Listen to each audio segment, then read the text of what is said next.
están? Qué gusto que nos acompañen este viernes en una emisión más de La UNAM Responde. Terminamos la semana platicando con uno de los artistas más reconocidos en nuestro país en el diseño, en la fotografía, y vamos a hablar de 50 años de trayectoria de Rafael López Castro. Quédense con nosotros durante los próximos minutos y también en todo momento a través de nuestras redes sociales. Ustedes ya las conocen, queremos seguir escuchando y leyendo sus dudas y sus comentarios. Y bueno, en temas de pandemia, esta semana el subsecretario de Salud, Hugo López-Gatell, anunció que comenzará la 7ª fase de la Estrategia Nacional de Vacunación contra COVID-19, que será la aplicación de vacunas para proteger a los niños y a las niñas de 5 a 11 años. Luego del anuncio de la adquisición de 8 millones de vacunas Pfizer, se abrió ya el registro para que todos los papás o los tutores puedan llenarlos en el sitio que ya conocemos, que es www.mivacuna.salud.gov.mx. Se prevé que este mismo mes comience la inmunización de este sector de la población.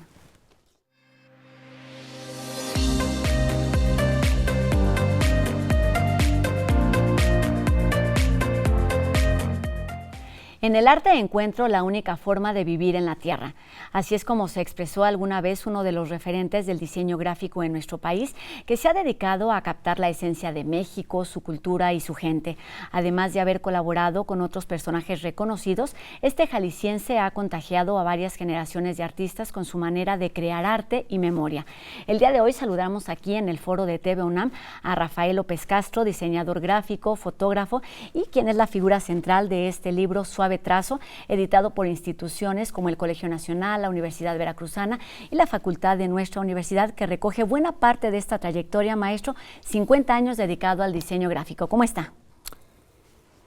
Bien.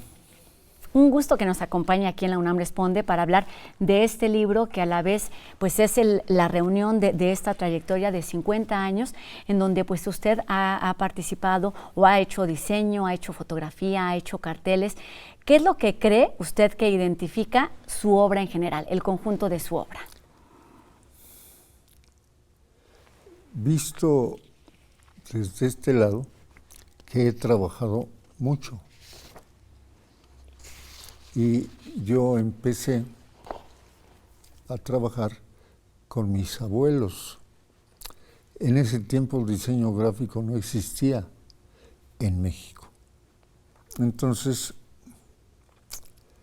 uno Mariano y otro Emeterio. Mariano, el papá de mi papá, y Emeterio, el papá de mi mamá. Y les encantaba hablar. Y pues yo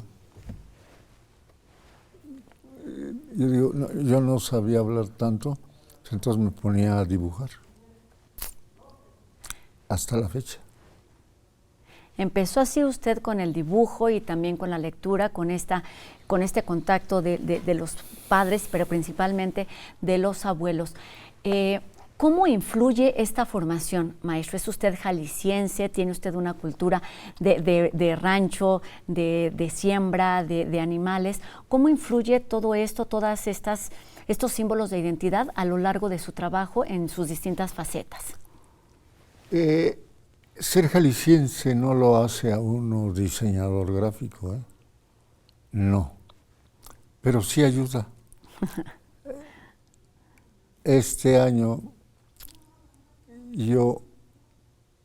me dio por festejar a Rafael López Castro 50 años en el diseño gráfico. Ya he platicado con mi familia y hay quien me reclama, oye, a ver, es que la voy a copiar, voy a cruzar el pie. Pues vamos a hacerlo, maestro. No. Entonces... Es motivo para festejar, son 50 años de trabajo. Sí, hay quien dice que no, que son 54. No, hombre, son 52. Entonces, no, ¿qué te pasa? Son 48. Y cada quien le pone. Yo decidí, para negociar en buenos términos, dije que sean 50, porque eso nadie lo sabe. Sí, maestro, sí lo sabemos muchos quienes conocemos y quienes nos hemos acercado a su trabajo de muy distintas maneras.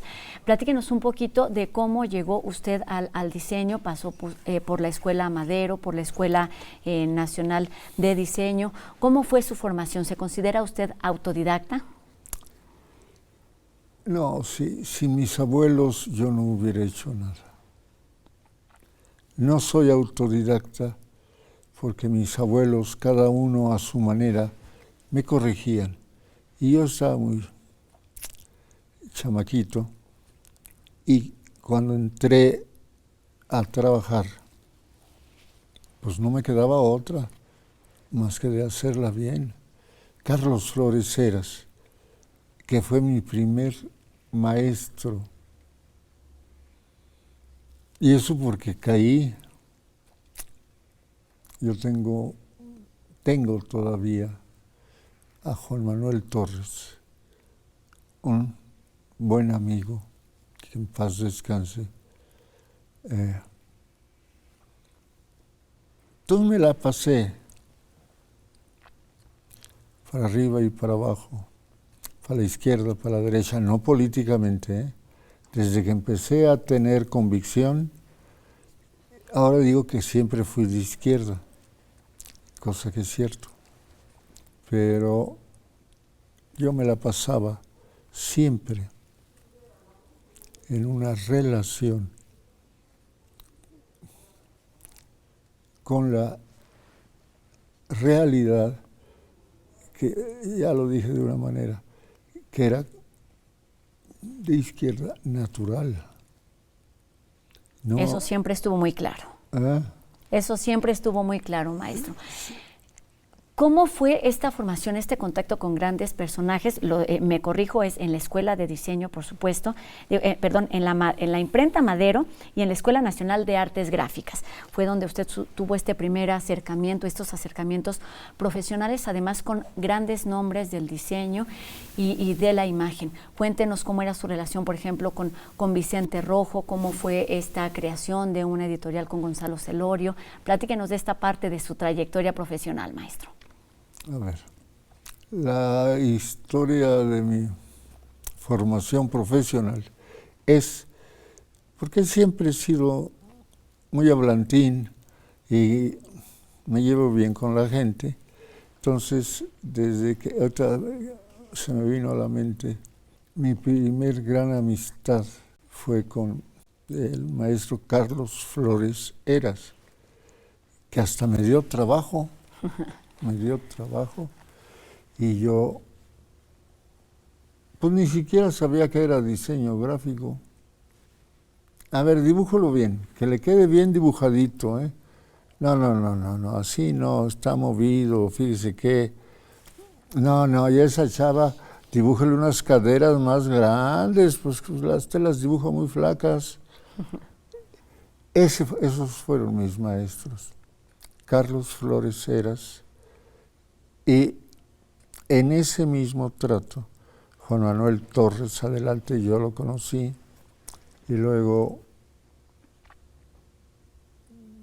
pues ya, a todos los grandes maestros con los que he tenido un trato. Maestro, ¿cuáles son los temas que le han interesado a lo largo de su trayectoria? Solo uno. ¿Cuál? México. Porque aunque no lo parezca, soy güerito, pero soy indio desplumado. Me quitaron las plumas así, entonces ya nomás le hago y me peino. Pero mi tema favorito siempre ha sido este país. Este país, wow. Por cierto, yo voy a ir, ¿en qué mes estamos ahorita? Estamos en el mes de junio, maestro. Junio. No, mire, julio, agosto y septiembre.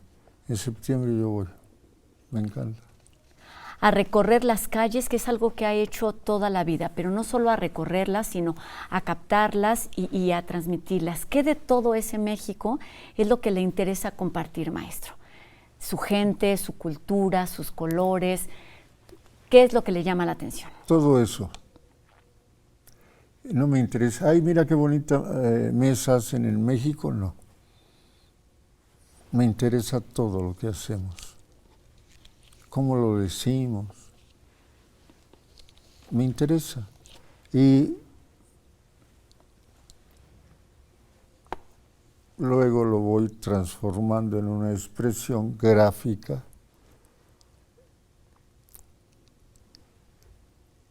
¿Te cuento un chisme? A ver, dígame.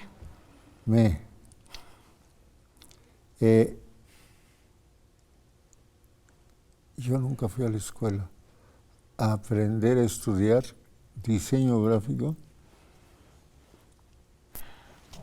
Con esta experiencia, maestro, y con este conocimiento y con toda esta trayectoria, ¿cómo entiende usted el diseño gráfico? Es decir, ¿cuáles son los elementos que hacen que un trabajo esté bien realizado? Yo solamente lo pienso de la manera en que transmite algo. Hacer diseño gráfico es para decir algo y decirlo gráficamente y literariamente. Yo no escribo, pero sí dibujo. Y entonces, oye Rafael, mira, aquí tengo este textito, a ver, ¿qué le pones? Hace rato lo mencioné muy de paso, Juan Manuel Torres fue de los primeros grandes maestros que yo tuve y que sigo queriendo y respetando. Grandes maestros que lo llevan a usted a estar justo en el lugar en el que se encuentra. Lo han identificado a usted, por supuesto, como mexicanista por todos estos intereses de retratar y de abordar la... ¿Qué quiere decir mexicanista? Pues en cuestiones de arte es un poco eso, a abordar y compartir, es digamos una corriente, maestro. De eso le quería preguntar, también se ha relacionado con la generación de la ruptura, con la plástica mexicana. ¿Qué piensa usted de estas corrientes, de estas formas de hacer, de crear? Me acordé de ahorita de una anécdota que yo ahí me considero diseñador gráfico, nacido en México. Este país siempre me ha gustado. Desde chiquilistrín, así me ha gustado mucho para decir cosas. Y siempre ha sido el tema que más me gusta y cuando he podido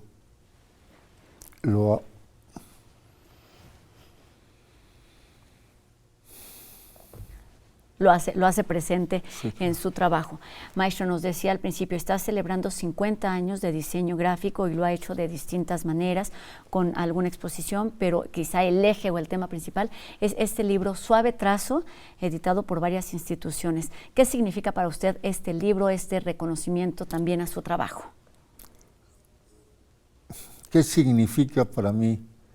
Significa que hay gente que conoce mi trabajo y que quiso, oye, Rafael, quiso promoverlo, ¿sale? Y entonces yo empecé a juntar todo. Testimonios de grandes nombres que están ahí en el libro. Platíquenos cómo fue esto. Pues así como lo dijiste, para mí grandes testimonios son la gente que me quiere, que le gusta mi trabajo. ¿Qué más? Nada más eso. ¿Está usted satisfecho con el libro? ¿Sí recoge buena parte de la esencia del trabajo que ha hecho a lo largo de estas décadas? Si me lo preguntas así, mi vanidad crece y dice, no, quiero hacer otro y otro, porque es mucho lo que he trabajado. Mucho. Maestro, ¿qué decir? Me parece que también este libro es un reconocimiento a su trabajo, pero también una forma de mostrar a las nuevas generaciones una buena etapa de esta forma de ser y de crear. ¿Cuál es su contacto? ¿Qué decir a las nuevas generaciones de diseñadores gráficos? De diseño, especialmente. Específicamente. ¿Qué decirles? Pónganse a trabajar. Un diseñador gráfico no es el que habla, es el que hace. Ay, mira, esta mesa está muy bonita. No, pues mira, le pones aquí y lo le haces así. Para decir que diseño gráfico yo aprendí a que era para decir algo visualmente. Y también contexto, para que la gente lea. Uf, me gusta. ¿Qué decir justo de estos dos grandes elementos de la cuestión visual, que son las imágenes y las palabras? ¿Cómo crear esta conversación? ¿Cuáles son las bases, maestro? Con el tiempo aprendí que podía colaborar, pero quien los hace son los maestros, los escritores, los ilustradores. Y yo aprendí a medio hacerlo hasta la fecha. ¿Y sigue practicando, maestro? Sí, claro. ¿Qué le gusta más, el diseño, la fotografía, hacer carteles? ¿Qué es lo que más le llama la atención? Lo que me encarguen. Todo. Todo. Ha participado también en distintas publicaciones, ha hecho colecciones, ha trabajado con grandes escritores, maestro, y con muchísimas instituciones. Ha hecho, por ejemplo, uno de los logos de nuestra televisora, que es TV UNAM, de la Feria Internacional del Libro de Guadalajara, del Fondo de Cultura Económica. ¿Qué significa para usted, para ir terminando la entrevista, nuestra Universidad Nacional Autónoma de México, una institución como esta? Como mi mamá. Eso significa la UNAM. Desde que yo empecé hace muchos años y que la UNAM me encargaba, y yo me iba a veces caminando a la empresa, donde no era empresa eso, decirlo. Al lugar donde trabajaba. Al lugar donde trabajaba, me encantó. Me fascinó. Se hizo mi forma de concebir que el diseño gráfico juntaba lo que me gustaba. Decir, o sea, hablar y dibujar. Decir algo. Sí, claro, decir. Maestro, para ahora sí, para terminar, ¿qué decir de las técnicas? ¿Ha utilizado usted la fotografía, el grabado, el dibujo, el collage? ¿Qué sigue o qué falta? ¿Qué es lo que ayuda para que este diseño sea funcional? Te lo voy a decir en español. Falta lo que hagamos todos. Diseño gráfico es un oficio colectivo. Ahorita de repente la UNAM, de repente la institución que, oye maestro, a mí me hace falta que me hagas sí, como que, ¿cómo lo ves? ¿Qué tienes? Intercambiamos y luego yo hago bocetos. No, ese es el bueno. Pues órale, porque tú lo dices. Escuchar opiniones, maestro. Sí, claro. ¿En qué está trabajando actualmente? Pues sentado. No en este momento, pero ¿en qué está trabajando con algunas editoriales? ¿Tiene algunos proyectos? No, ya no. Ya soy míralo de lejos. Yo digo, míralo de lejos, escúchalo de cerca, porque si no, no oyes nada. Pues escuchemos y además acerquémonos a esta obra, a estos 50 años del diseño gráfico, a través de distintas propuestas. Una de ellas es una exposición en la Escuela de Diseño de Limba. Una más es, por supuesto, la publicación de este libro Suave Trazo, editado por varias instituciones, que recoge buena parte de su trabajo. Pues uno de los personajes, una de las figuras más reconocidas en esta forma de hacer y de decir, de contar historias. Muchísimas gracias por haber estado con nosotros, maestro Rafael López Castro, y felicidades por estos 50 años de trayectoria en el diseño. Aquí el que debió haber dado las gracias soy yo. Un reconocimiento más a su trabajo, maestro. Muchas gracias. Gracias a ti. Gracias. Y tenemos más información. Cambiamos de tema. La naturaleza nos presenta fenómenos extremos. El tornado es uno de ellos y en nuestro país, aunque no son tan comunes, suceden con cierta frecuencia en el centro y en el norte de México. De esto nos habla enseguida la nota que nos presenta UNAM Global.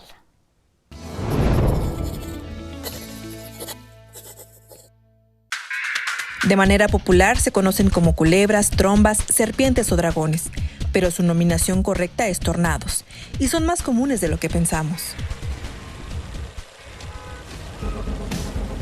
Hollywood nos ha mostrado una versión errónea de este fenómeno natural. Que los tornados existen en México, son comunes en México, pero tenemos que conocerlos todos, porque si conocemos la amenaza, vamos a poder tomar mejores decisiones al momento de enfrentarnos a un fenómeno de estos. José Francisco León es investigador de fenómenos meteorológicos y climáticos extremos y uno de los 12 científicos en México que estudia a los tornados. Que cada año se presentan, ¿no? También ocurren estos eventos muy intensos, muy grandes, pero están muy localizados principalmente en la región norte, entre Coahuila, Tamaulipas, Nuevo León. En el 2012 ocurrió un evento de tipo no supercelda, estos pequeñitos, y justamente cruzó por el Zócalo de la Ciudad de México. Son más comunes hacia la periferia, hacia la parte de Tlaxcala, hacia la parte de Puebla y principalmente en el Estado de México también son bastante recurrentes. Es un fenómeno poco estudiado, pero se encuentran documentados en territorio nacional desde la época de la conquista. Se calcula que al año ocurren 50 tornados de marzo a octubre, pero su época de mayor incidencia es entre mayo y agosto. Si no llamamos a los fenómenos por su nombre, a final de cuentas estamos minimizando el impacto que puede llegar a tener. Pero también es bien importante aprender a diferenciarlo de otras manifestaciones de tiempo severo. Dependiendo de su intensidad y duración, los tornados pueden llegar a arrancar árboles, cableado y techos, e incluso levantar objetos que pueden salir proyectados a una velocidad de hasta 300 km/h. Por ello, desde hace 8 años, el investigador universitario se ha enfocado en recabar y divulgar información sobre este fenómeno, para conocerlo a profundidad a través de su proyecto Tornados México. Tener un entendimiento general del fenómeno y a partir de eso empezar a tomar medidas que se enfoquen en políticas públicas y que tengan un impacto directo en la sociedad.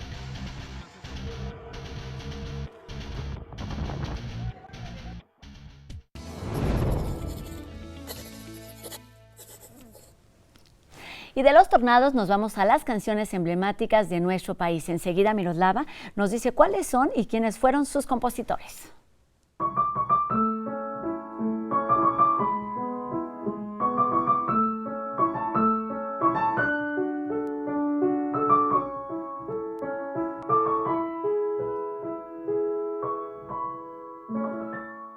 Hola a todos, bienvenidos a las Notas de Miroslava.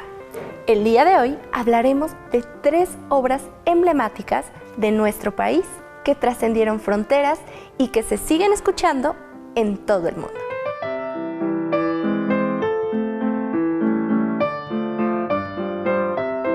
Número 1. La canción Cielito Lindo fue compuesta en 1882 por el músico Quirino Mendoza y Cortés. Se sabe que la dedicó a su esposa Catalina Martínez, quien, como dice un verso, tenía un lunar cerca de la boca. Sin embargo, basándose en evidencia histórica, varios autores afirman que la letra está tomada de antiguos cantos populares de España, aunque con otra música. Cielito Lindo ha formado parte del repertorio de célebres cantantes como Pedro Vargas, Pedro Infante e incluso Luciano Pavarotti y Plácido Domingo. Número 2. El Huapango, escrito para orquesta sinfónica. Es una obra que nació de la visita que José Pablo Moncayo tuvo en compañía de Blas Galindo al puerto de Alvarado. Se trata de una pieza inspirada en los sones veracruzanos. Una audición atenta nos permitirá descubrir que el compositor tapatío logró transportar a la orquesta algunos de los sonidos del conjunto instrumental típico del huapango. Número 3. Bésame mucho. Fue compuesta por la pianista y compositora mexicana Consuelo Velázquez en 1932 a la edad de los 16 años. Se dice que esta canción la escribió antes de su primer beso. Consuelito vivió en una época donde las relaciones parecían un vínculo que en cualquier súbito momento podía desaparecer, pues las condiciones políticas y sociales del mundo obligaban a las parejas a separarse por largas épocas. A través de los años, la música que nació en México ha dado la vuelta al mundo con artistas internacionales que interpretan nuestras bellísimas canciones, que son un orgullo para el país.